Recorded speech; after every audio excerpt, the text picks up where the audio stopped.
Invocando a proteção divina, declaro aberta esta sessão, saudando os meus pares, ilustres representantes do Ministério Público, servidores, a nossa querida visitante que há dias está abrilhantando este tribunal. Conclamo todos apreciarem a sessão da última sessão. Nada havendo a ser retificada, dou-a por aprovada. Chamo a julgamento o processo 91027, prestação de contas de candidato, cargo de deputado estadual, eleição 2014, requerente Adriano Aparecido Silva. Parecer pela desaprovação das contas. Relator, doutor Agamenon Alcântara, com a palavra. Obrigado, senhor presidente. Trata-se de prestação de contas do candidato a deputado estadual Adriano Aparecido Silva, relativo à eleição 2014. Em parecer preliminar, a Coordenadoria de Controle Interno e Auditoria proporcionou ao candidato a oportunidade de sanar as irregularidades apontadas. Devidamente intimado, o requerente apresentou manifestação, juntou documentos e prestação de contas retificadora conforme folhas 71.489. A CCEA apresentou parecer conclusivo, opinando pela aprovação das contas, com ressalvas por entender que as impropriedades e irregularidades detectadas não comprometem a regularidade das contas. Parecer preliminar, o Ministério Público Eleitoral, o órgão opinou pela desaprovação das contas do candidato em razão das irregularidades apontadas. Novamente notificado, requerente prestou esclarecimento e novos documentos acostados. As folhas 786 e 787, o órgão técnico emitiu novo parecer conclusivo ratificando a aprovação das contas com ressalva. O Ministério Público Eleitoral requereu nova intimação de candidato que manifestou as folhas 800 e 804. Douta Procuradoria, ao final, manifestou-se pela desaprovação das contas do candidato em razão das irregularidades apontadas. É o relatório, senhor presidente. Douta Procuradoria. Senhora presidente, pela desaprovação das contas. Devolvo a palavra ao relator. Dos fatos registrados nos autos, conforme mencionado no relatório, a CCEA ponderou pela aprovação das contas com ressalvas. A douta Procuradoria Regional Eleitoral, por sua vez, manifestou-se pela desaprovação das contas, considerando como preponderante as seguintes irregularidades. Número 1. Inexistência de gastos com prestação de serviço telefônico e omissão de despesa com registro do domínio do website. A respeito da inexistência de gastos com prestação de serviço telefônico, o candidato justificou que a comunicação ocorria de forma espontânea em telefones celulares com seus colaboradores, citando ainda que a impropriedade não macula a lisura das contas. Quanto à alegada omissão de despesa, tenho que não há como presumir o quanto se gastou ou deve se gastar numa campanha de serviço telefônico, pois a definição de presunção é pressupor, suspeitar, isto é, dar a ideia de abstrato e não de algo concreto quando se utiliza tal palavra. Nesse sentido, é a jurisprudência odierna, e trago aqui um julgado de Mato Grosso do Sul, quanto à questão da presunção e a sua inadmissibilidade para desaprovar a conta.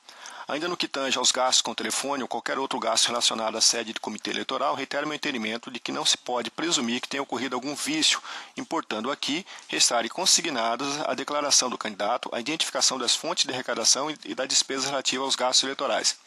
Em relação à omissão de despesa com registro do domínio do website, o requerente informou ter havido um equívoco ao não contabilizar a despesa com registro do domínio. No entanto, justificou que o valor de registro do website é irrisório, não alterando a prestação de contas. Alega ainda que não agiu de má-fé, visto que o valor de maior vulto, qual seja R$ 2.250, pago ao criador do site, Elton César de Arruda Glória, do site, foi devidamente contabilizado. Em consulta a 3 provedores de site, quais sejam Webnode, Superdomínio e Wallhosts, constatei que o valor médio de um domínio é de aproximadamente R$ 40 anual, um valor que representa aproximadamente 0,003% diante do total de gastos realizados na campanha do candidato. Assim, invocando o princípio da proporcionalidade e da razoabilidade, entendo que a regularidade não macula as contas, implicando apenas a indicação de uma ressalva. Segundo ponto é o termo de comodato, doação à cessão de aeronave com piloto, ausência de gasto com gasolina de aviação. O candidato recebeu uma doação referente à cessão de uma aeronave com piloto pelo prazo de 90 dias, cujo valor foi estimado em R$ 40.300. Quanto a esse ponto, a douta Procuradoria questionou a ausência de declaração de gastos com gasolina de aviação e taxas aeroportuárias. Em resposta, o candidato justificou que eventuais taxas aeroportuárias e despesas com combustível para a aeronave já estavam agregados ao preço estimado da locação-cessão, visto que o mercado de aviação funciona dessa forma. Diante dessa informação, efetuei consulta a sites referentes à locação de aeronaves e constatei que, de fato, o mercado de aviação opta por alugar as aeronaves com preços por hora voo e apresentam na proposta a inclusão de todos os custos e despesas diretas e indiretas, tais como peças de reposição, manutenção, materiais componentes, consumo de combustível e lubrificante, tributos, incidentes e taxa de administração, serviços aeroportuários e outros, assim tendo sanada a irregularidade apontada pelo representante do Ministério Público. Número 3. Ausência da escrituração de despesas com a criação e produção do jingle.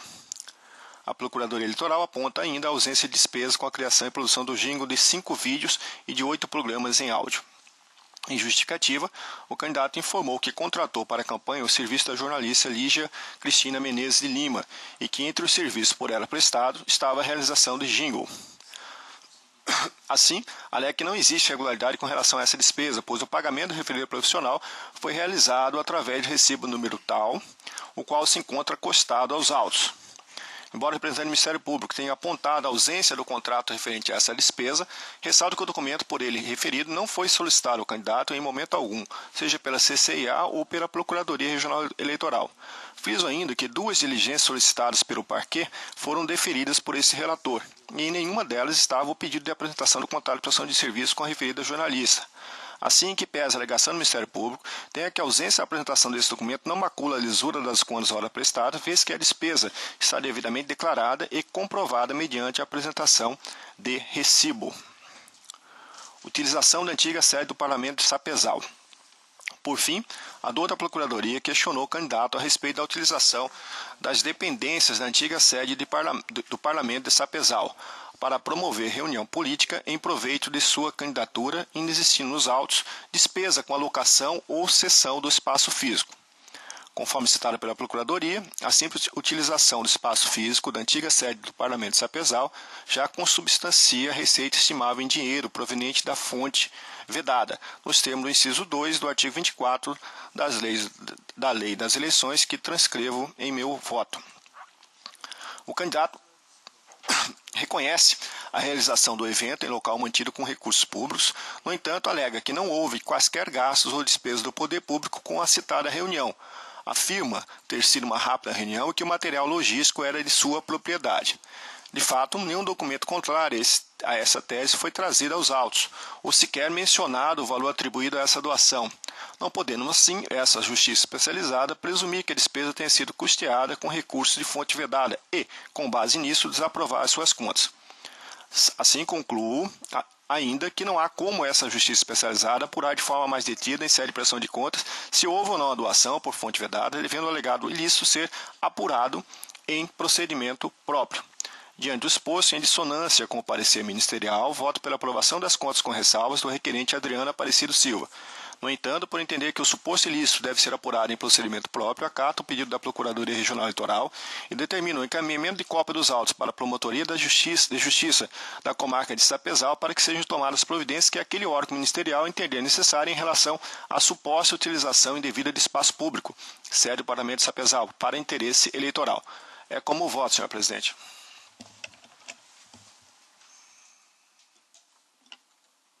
Como vota o Dr. Lídio Modesto? Eu acompanho o relator. Dr. Flávio Bertin? Com o eminente relator, excelência. Dr. Ricardo Almeida? Senhor presidente, eu acompanho o relator, destacando que, de fato, a suposta utilização indevida do espaço público pode desaguar, eventualmente, num abuso de poder político, ou até uma conduta vedada, né? Mas que isso deve ser apurado em procedimento próprio, conforme bem destacou o relator, de modo que eu acompanho integralmente o voto do relator, senhor presidente. Dr. Paulo César Sodré. Acompanho o relator. Desembargador Luiz Ferreira. Com o relator, senhor. Tribunal, por unanimidade, aprovou com ressalva as contas do candidato Adriano Aparecido Silva nos termos do voto do doutor relator e em dissonância com o parecer ministerial. Chama a julgamento o processo 5283, recurso criminal, ação penal, captação ilícita de sufrágio, Barra do Garças, recorrente Antônia Jacó Barbosa. Recorrente também é Maria de Fátima Rocha, recorrido é o Ministério Público, relator é o Dr. Flávio Bertin, que tem a palavra. Obrigado, senhora presidente. Trata-se de recurso criminal eleitoral interposto por Antônia Jacob Barbosa e Maria de Fátima Rocha, em face da sentença proferida pelo juiz da 47ª Zona Eleitoral, que condenou cada um a pena de 1 ano de reclusão e mais 5 dias multa em regime inicial aberto, pelo cometimento do crime previsto no artigo 299 do Código Eleitoral. A pena de ambas foi substituída por pena restritiva de direitos, a ser fixada pelo juízo das execuções. Conforme apregoa a vestibular acusatória, a segunda denunciada, Maria de Fátima da Rocha, representando a acusada Antônia Jacob Barbosa, então candidata à reeleição para o cargo de vereadora na cidade de Barra do Garças nas eleições de 2012, juntamente com outros agentes de campanha, esteve na residência da senhora Silvia Haná Bilotti Rato, local onde se hospedava o senhor Ailton César Rodrigues de Castro, e ofereceu a esse vantagens em processo de doação de casa popular, visando em contraposição o voto para a candidata referida. Diz ainda a peça primária de acusação que a visita realizada por Maria de Fátima ao senhor Ailton César Rodrigues foi no sentido de informá-lo que a mesma havia sido contemplado com uma casa popular e que necessitava da sua documentação pessoal, ocasião em que esse informou que não aceitava o imóvel, uma vez que não se enquadrava no perfil para o recebimento dessa moradia, visto que estava recebendo um imóvel via de herança. Que a denunciada em comento, juntamente com os demais membros que a acompanhavam, disseram que o motivo alegado não constituía óbice, uma vez que o imóvel da herança ainda não se encontrava registrado em cartório. E com tais argumentos, assentaram ao senhor Ailton que contavam com o apoio dele, uma vez que um estava ajudando o outro.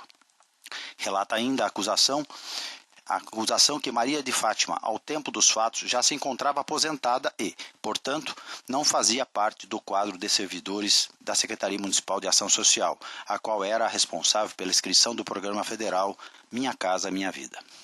Recebida a denúncia, em 1º de março de 2013, folha 103, iniciou-se a instrução processual, com o interrogatório das acusadas, bem como a inquirição das testemunhas Helena Rodrigues de Castro, Ailton César Rodrigues de Castro, Silvia Haná Bilotti, Maria Leão Pérez e Nilson Alves Ferreira. CD de gravação da audiência, encartado às folhas 224.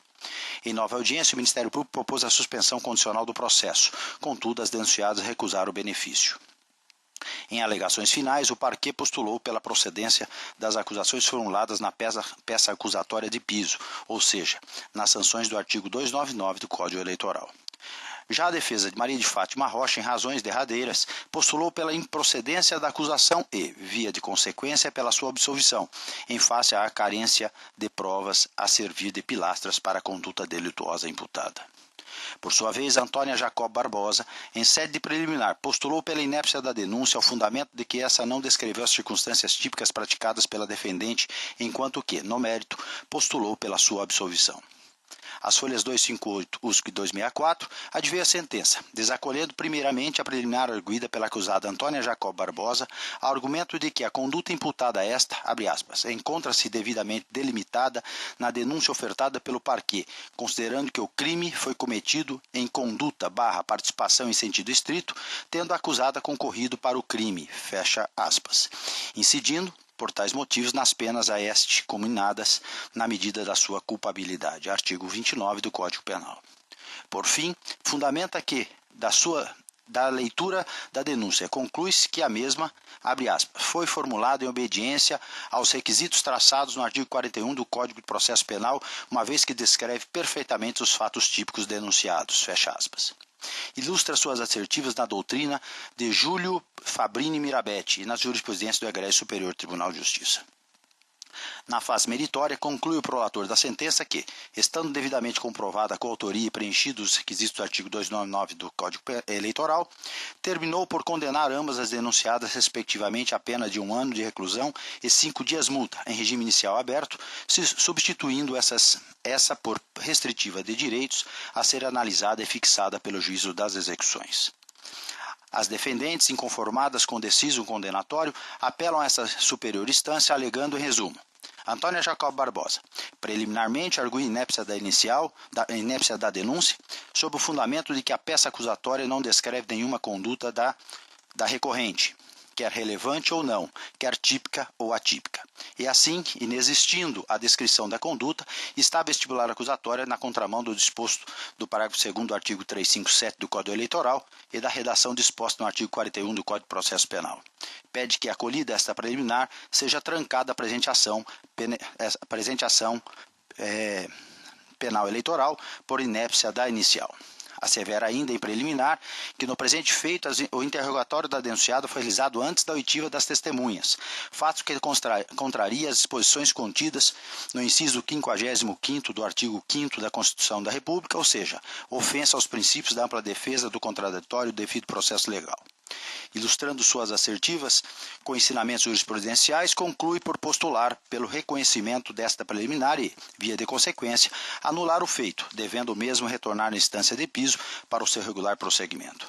No mérito, alegou simplesmente que, abre aspas, a instrução criminal não logrou caracterizar qualquer conduta típica da acusada, significando dizer que a denunciada não praticou quaisquer dos tipos descritos no artigo 299 do Código Eleitoral, seja na modalidade ativa, seja na passiva e ainda com dolo específico de obter o voto.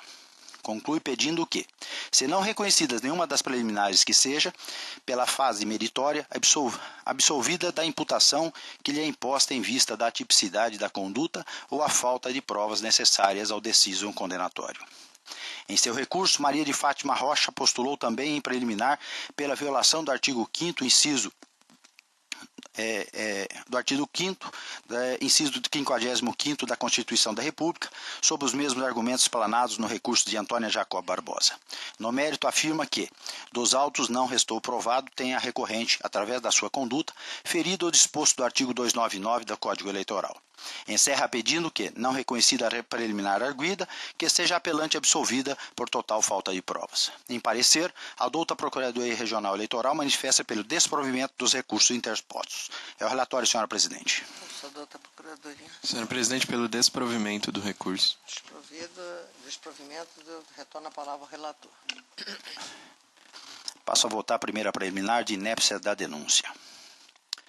Segundo a ótica da recorrente Antônia Jacob Barbosa, a vestibular acusatória não traz em seu bojo, conforme preceitua o artigo 41 do Código de Processo Penal, a forma objetiva pela qual a ré praticou a conduta criminosa.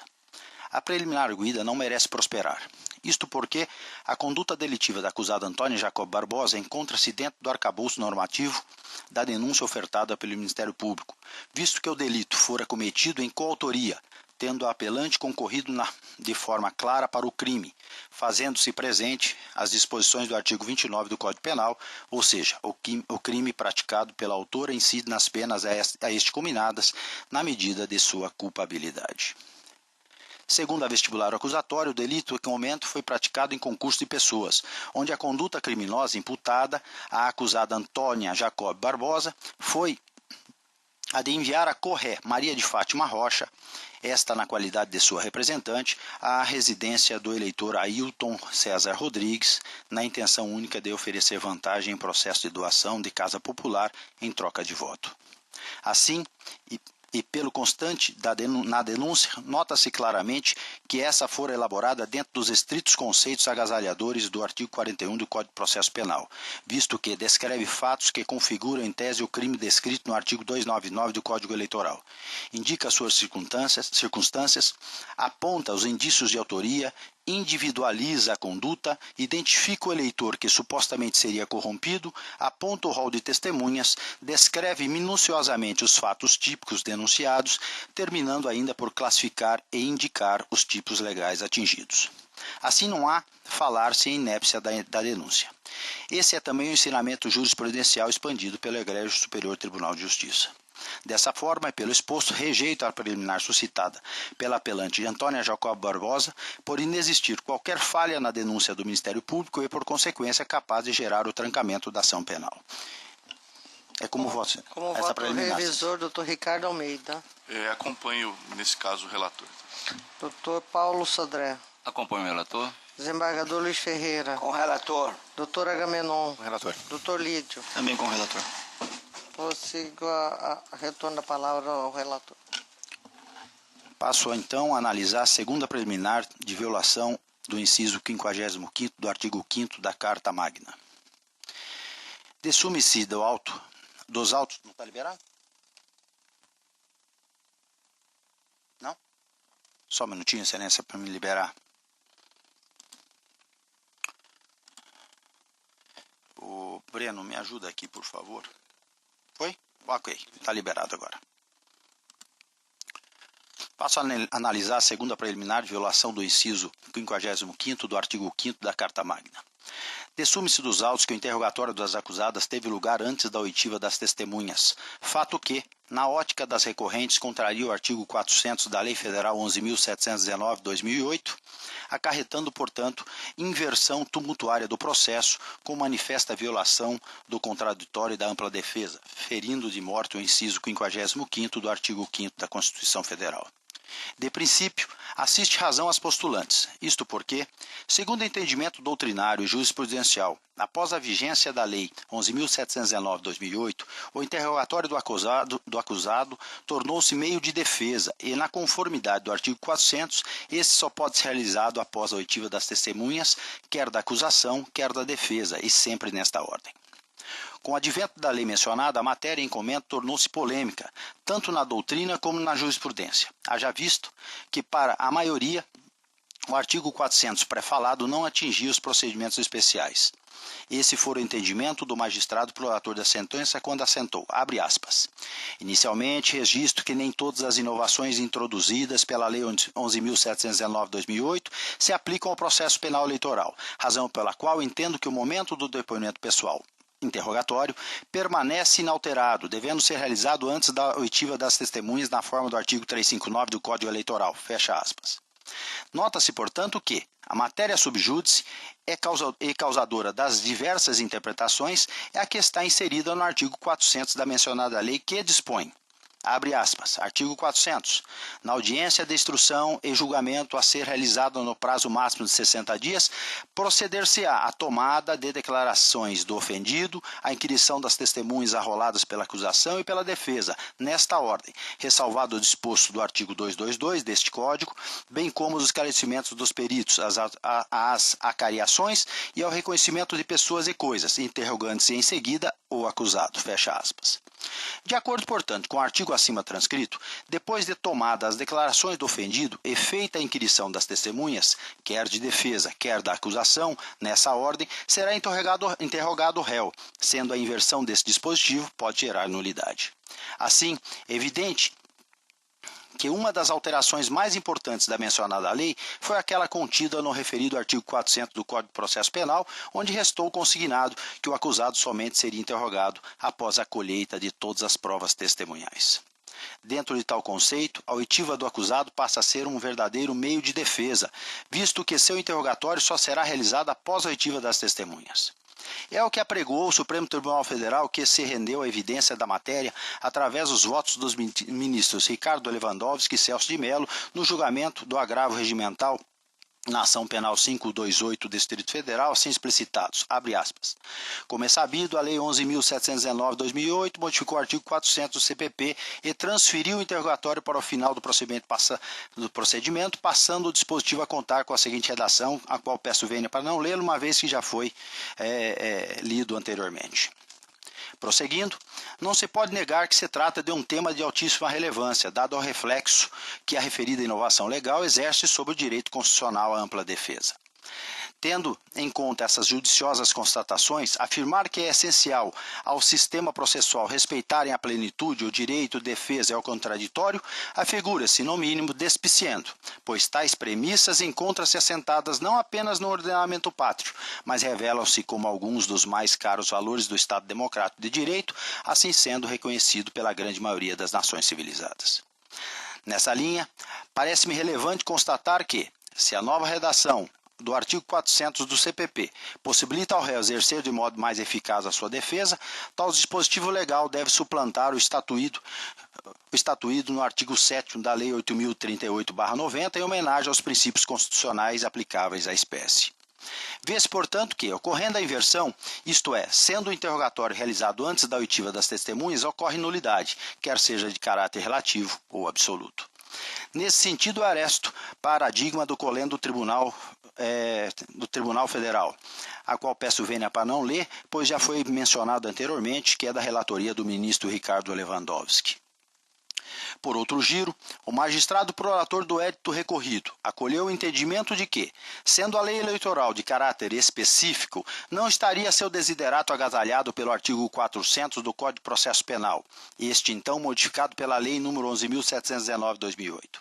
E, assim sendo, determinou o interrogatório das denunciadas a ser realizado antes da oitiva das testemunhas. Acontece que tal entendimento não é adotado por esta egrégia Corte Regional, conforme se extrai do aresto da lavra do eminente doutor Pedro Francisco da Silva, que restou assim emendado. Peço vênia para não ler, mas está à disposição de vossas excelências. No caso em mesa, apesar da justificativa do juízo de primeiro grau para não aplicação da regra do artigo 400 do CPP, folhas 155 e 156, resta evidente o equívoco, se não vejamos a sua argumentação, verbis, abre aspas. Entretanto, considerando que, em caso, a parte ré já apresentou as suas alegações escritas nos termos do artigo 359, parágrafo 1 do Código Eleitoral, bem como tendo em vista os princípios da celeridade e da economia processual, entendo ser possível, sem qualquer prejuízo à parte requerida, a realização do seu interrogatório na mesma audiência de oitiva das testemunhas, desde que antes de ouvidas estas, fecha aspas. Pois bem, o artigo 400 do CPP assim determina, também peço vênia, para estar à disposição de vossas excelências. Segundo o DVD encartado às folhas 2, 2, 4, foram interrogadas as acusadas e ouvidas testemunhas na seguinte sequência. A. Antônia Barbosa, no mesmo dia, às 14h47. Maria Rocha, no mesmo dia 2/10, às 14h31. Nilson, às 15h29, Ailton, 15h08, Silvia, 15h18, Maria Leão, 15h25. Portanto, todos no mesmo dia e as acusadas anterior às testemunhas de defesa e acusação. Na oitiva da testemunha Ailton César de Castro, o douto magistrado faz a seguinte afirmação, está encartado no DVD aos 3 minutos e 36 segundos. Abre aspas, o juiz pergunta. A senhora Antônia relatou que a mãe do senhor esteve lá na Câmara e ela o encaminhou, a mãe do senhor, para ter contato com a senhora Maria de Fátima, fecha aspas. Evidenciando que as acusadas foram interrogadas antes mesmo das testemunhas de defesa e de acusação. Assim, sem embargos de entendimento diverso, entendo que o juízo singular incorreu em equívoco ao desconsiderar o dispositivo do Códex acima descrito. Dessa forma, e pelo exposto, acolho a presente preliminar para que sejam anulados o interrogatório e a sentença, devendo os acusados serem ouvidos novamente e ser reaberto o prazo de diligências e alegações finais, com prolação de nova decisão. É como voto, senhora presidente. Eu estou acolhendo essa preliminar. Acolhendo a preliminar. Como vota o revisor, doutor Ricardo Almeida? Senhora presidente, eu até confesso que tinha formulado voto pela rejeição da preliminar, agora analisada pelo douto relator. Mas, ouvindo o voto do relator, realmente eu me curvo a esse entendimento e modifico aqui meu voto que trouxe escrito para acolher a preliminar. Porque, nesse caso, entendo que a prova do prejuízo ela é presumida à defesa, né? De modo que eu acompanho o voto do relator no sentido de acolher a preliminar. O voto do doutor Paulo César. Eu quero indagar o relator. Quando foi prolatada a sentença? A sentença foi prolatada, se não me falha a memória, doutor, em 2013, se não me falha a memória, dia 3 de junho de 2013. O entendimento defendido pelo magistrado de primeiro grau é razoável. Se tivesse sido prolatado ali em 2008, 2009, assim que saiu a lei. Eu, pessoalmente, nos meus processos de primeiro grau, trago aqui um pouco a minha experiência, no caso de tráfico de drogas, em que a lei ainda permanece a mesma, eu faço essa ressalva e interrogo o réu sempre ou depois. Porque consolidou-se o entendimento. É claro que é público e notório que o réu, ao ser interrogado por último, ele tem a mais ampla defesa. Há um prejuízo implícito quando ele é interrogado antes de serem ouvidas as testemunhas, salvo, que não é o caso aqui, quando o interrogatório dele se deu antes da vigência da nova lei, que a jurisprudência do STJ entende que aí aplica-se a lei então vigente. Não é o caso.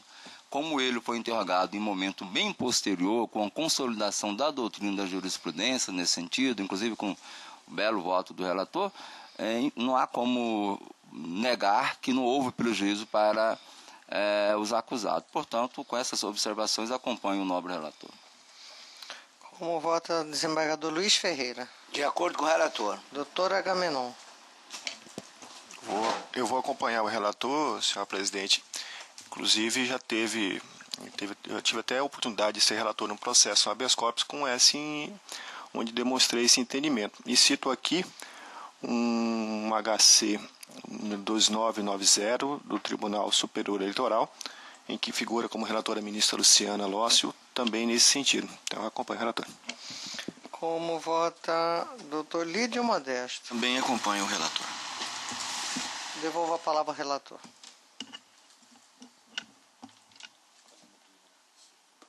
Acabou?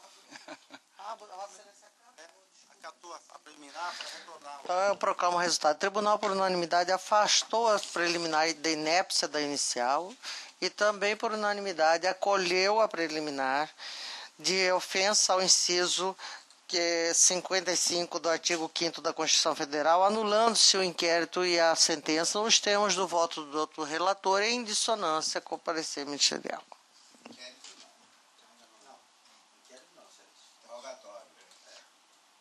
Anulando seu interrogatório. Está certo. Eu é que li errado aqui. Hoje eu estou meio cansada. É o calor.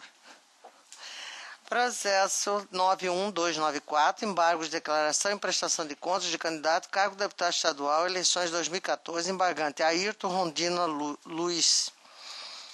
Parecer pelo desprovimento, relator Dr. Paulo César Soder, que tem a palavra. Senhor presidente, trata-se de embargos de declaração com efeitos modificativos opostos por Ayrton Rondina Luiz contra o acordo 24839, que lhe desaprovou as contas de campanha das eleições de 2014, proferido na sessão plenária de 14 de maio de 2015, nos seguintes termos: eleições de 2014, prestação de conta, candidato a deputado estadual, irregularidades não sanadas, desaprovação. Desaprovam-se as contas de campanha de candidato cujas falhas em seu conjunto comprometem a sua regularidade e prejudicam a fiscalização do Poder Judiciário quanto à efetiva movimentação dos recursos utilizados. Alega o embargante que existe contradição no citado acordo em relação a CPFs de 5 fornecedores que se encontravam em situação regular, mas que no voto constaram como estando inexistentes ou suspensos. Aponta ainda contradição em relação aos pontos que trataram das despesas com serviço de sonorização e das despesas contraídas em data anterior à entrega da primeira prestação de contas parcial, aduzindo que, em relação a essas últimas, o candidato preferiu lançar as despesas na medida em que eram pagas e no momento da contratação. Apresenta também justificativas tocantes à omissão das notas de combustíveis nos valores de R$ 927, R$ 575 e R$ 720, alegando ausência de má-fé. Consigna ainda que no último parecer ministerial, que o voto faz referência, consta que o requerente não se pronunciou sobre despesas omitidas com locação de imóveis, cadeiras e equipamentos sonoros para fins específicos de promoção de reuniões políticas. Contudo, nos pedidos preliminares do órgão ministerial, nem no parecer final, não há qualquer menção sobre o fato. Postula, ao final, pelo provimento dos embargos, julgando-se as contas aprovadas com ressalvas, reconhecendo como sanada as irregularidades apontadas e posicionando-se contra as informações postadas no Facebook, se foram decisivas ou não para a desaprovação das contas. Instada a se manifestar, a douta Procuradoria Regional Eleitoral opinou pelo provimento parcial dos embargos tão somente para sanar a inconsistência nos CPFs de alguns fornecedores, mantendo-se desaprovadas as contas do embargante. É o relatório. A Procuradoria. Senhora presidente, mantenho o parecer pelo provimento parcial dos embargos. Devolvo a palavra ao eminente relator. Extrai-se dos autos que no relatório preliminar, item 2.1, a unidade técnica apontou divergência entre os dados dos fornecedores constantes da prestação de contas e as informações constantes na base de dados da Secretaria da Receita Federal do Brasil. Folha 73, verso.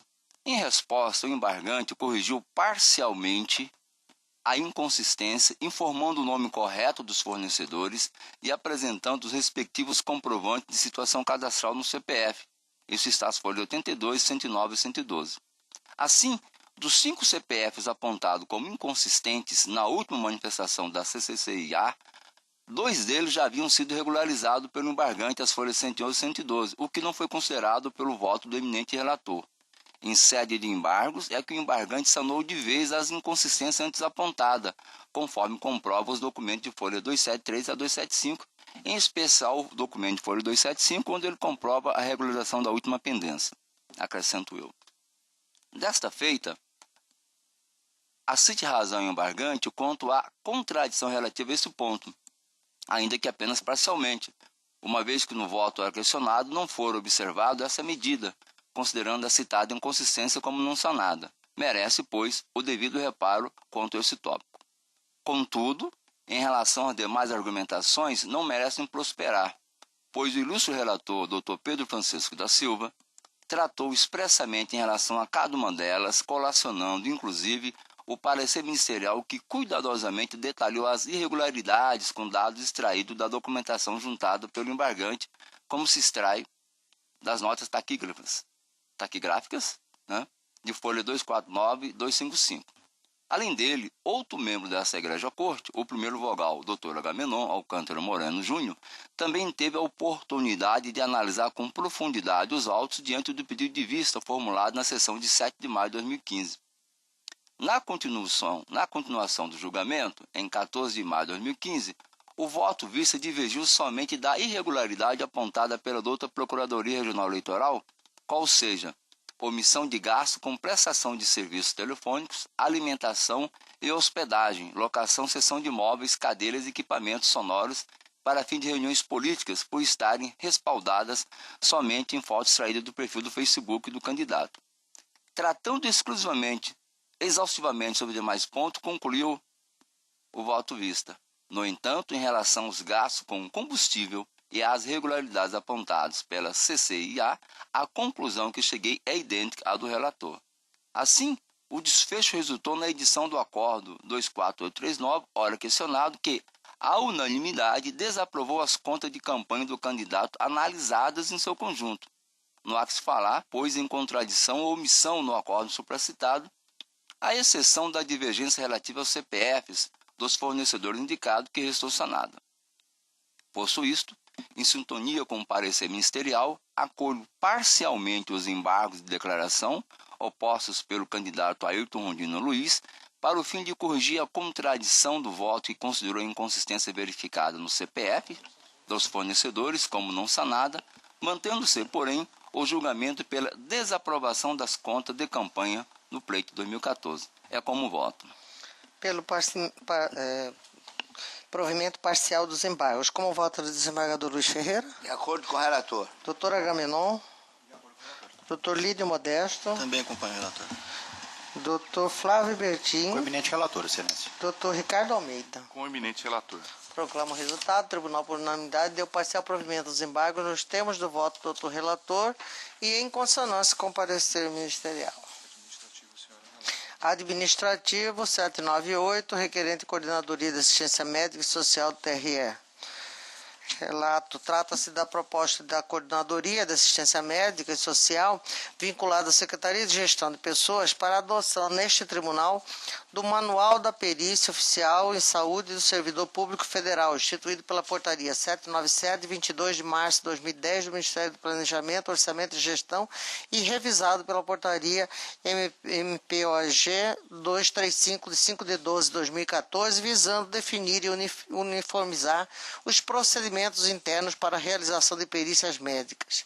As folhas 10 e assessoria jurídica opinou pelo acolhimento da proposição, considerando ser importante a padronização das perícias médicas, acrescentando que o manual reúne em um único instrumento toda a legislação comentada relacionada aos procedimentos de perícia médica de servidores públicos federais e seus dependentes, além da orientação técnica para a realização dessas perícias. No mesmo sentido, manifesta a Secretaria de Gestão de Pessoas e a Coordenadoria de Controle Interno quanto a esta última unidade, tenha ressalvado o entendimento de que o manual pode servir como parâmetro para a edição de normativo próprio, razão pela qual propôs o aprofundamento dos estudos a fim de serem identificados eventuais pontos conflitantes com os normativos internos.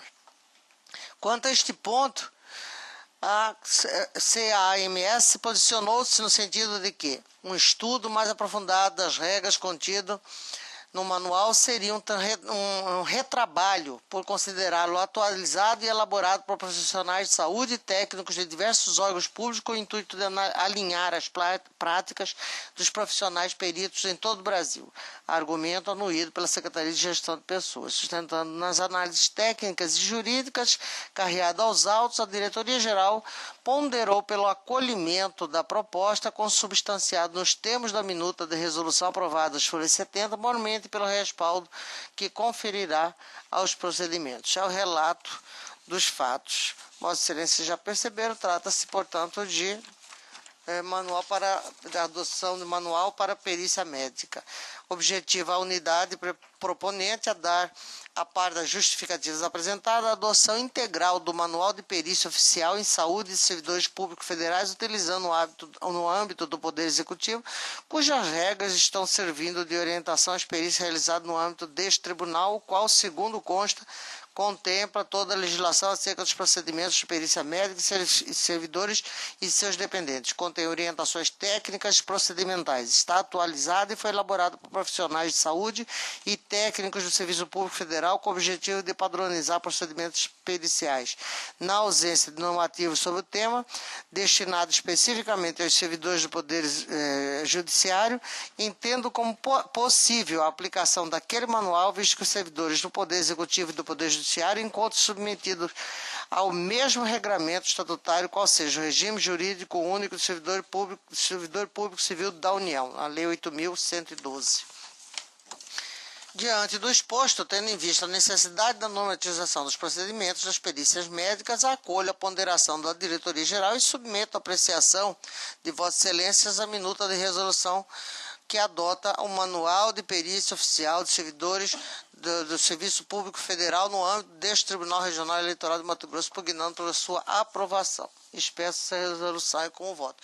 Algum voto divergente? Alguma sugestão do Ministério Público, demais pares? Não havendo nenhuma sugestão, o Tribunal, por unanimidade, adotou o Manual de Perícia Oficial de Saúde do Servidor Público Federal, instituído pelo Ministério de Planejamento, Orçamento e Gestão no âmbito deste sodalício.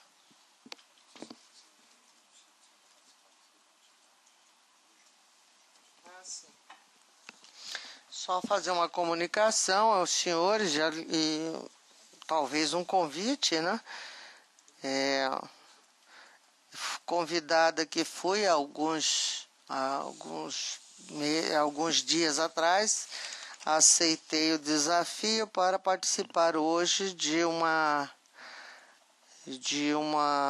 debate na Ordem dos Advogados, cujo tema é a participação feminina na política e outros segmentos, onde faremos esse debate com a doutora Margarete Coelho, vice-governadora do Piauí, conselheira federal da OAB, procuradora da Assembleia Legislativa do Piauí, deputada estadual pelo Partido Progressista e autora do projeto de lei que criou a coordenadoria. O projeto vai ser, ao debate, penso, bastante interessante, porque nós temos opiniões diametralmente opostas quanto às cláusulas de gênero. Então, todos sintam-se convidados às 19 horas no auditório da OAB.